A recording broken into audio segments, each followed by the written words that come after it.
Hello friends, हर investor equity की बात करता है, बट अब एक साइलेंट अपॉर्चुनिटी है जो वापस स्टेज पर आ गई है, डेट फंड्स। आरबीआई ने रीसेंट महीनों में रेपो रेट कट किया, बट सरप्राइजिंगली बॉन्ड यील्ड्स बढ़ रहे हैं। मतलब प्राइसेस गिर रहे हैं और एंट्री पॉइंट बेटर हो रहा है।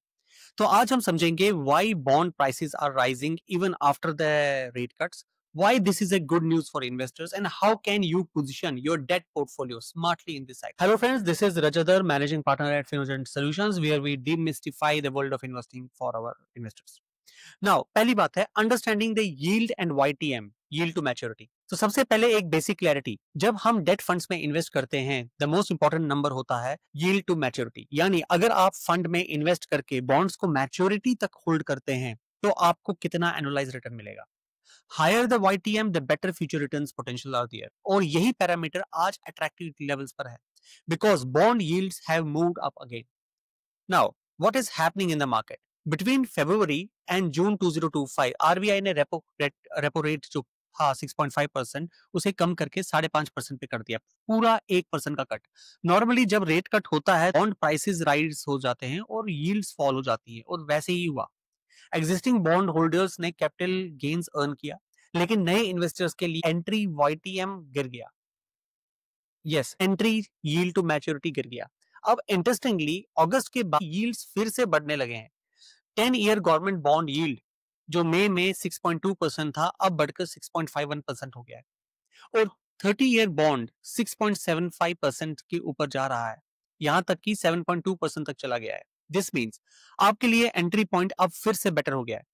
Why this matters? यील्ड्स और प्राइसेस का रिलेशनशिप उल्टा होता है। जब यील्ड बढ़ती है प्राइस गिरता है। तो आज के टाइम पे NAVs of debt funds are slightly lower but YTM higher है। For a long term investor ये एक परफेक्ट सेटअप होता है, क्योंकि you are entering at a high yield environment, और जब फ्यूचर में यील्ड्स फिर से नीचे आएंगे तो आपको ड्यूअल बेनिफिट मिलता है, coupon income plus capital appreciation.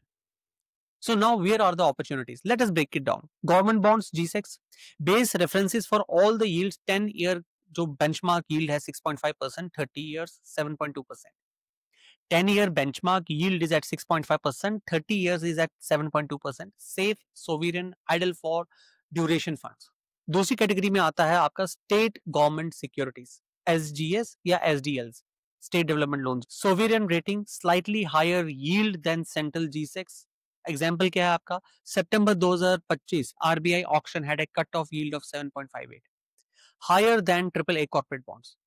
For investors एक मिसप्राइस्ड अपॉर्चुनिटी है।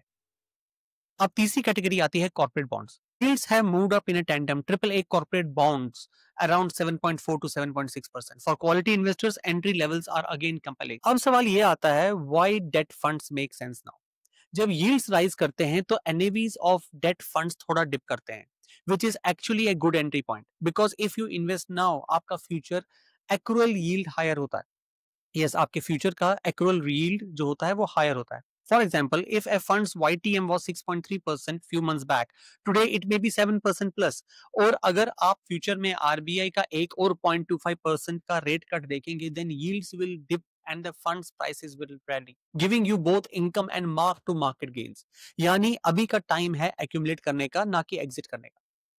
How to invest smartly at Finogent solutions. हम अपने क्लाइंट्स के लिए डेट एलोकेशन को 3 लेयर्ड फ्रेमवर्क में देखते हैं। जैसे पहला, शॉर्ट ड्यूरेशन फंड्स, 1 से 3 साल की duration for any near term goals, focus on accrual और लिक्विडिटी। दूसरा, टारगेट मैच्योरिटी फंड्स, जिसको आप G-Secs कहते हैं या ETFs के माध्यम से आप उसको अप्रोच करते हैं, for medium term goals 3 to 6 years, lock in yields at current और हाई लेवल्स। तीसरा आता है डायनेमिक बॉन्ड्स और gilt funds for technical investors who are looking to play the rate cycles, की रेट कट हो रहा है या रेट बढ़ रहा है, हम उस साइकिल्स को बेनिफिट लें। A balanced mix of these ensures that you are earning stable income while positioning for future rate easy. हमारा व्यू क्या है? At Finogent we believe debt is not boring, it is strategic. The best opportunities in fixed income emerge when others are uncertain. Today's yields are higher, NAVs are lower, and market sentiment is cautious, which means you are being paid more for taking calculated duration risk. If your horizon is 3+ years, this is one of the best phases in the recent years to re-enter quality debt funds or the long duration strategies. So to conclude this, While everyone is chasing equity rallies, smart investors are quietly locking into higher yields. Bond markets reward patience, and right now they are offering a golden entry point. This is Rajadhar bringing you clarity on India's fixed income opportunity only on Finogent Market Perspectives. Clarity today, peace tomorrow. Thank you so much.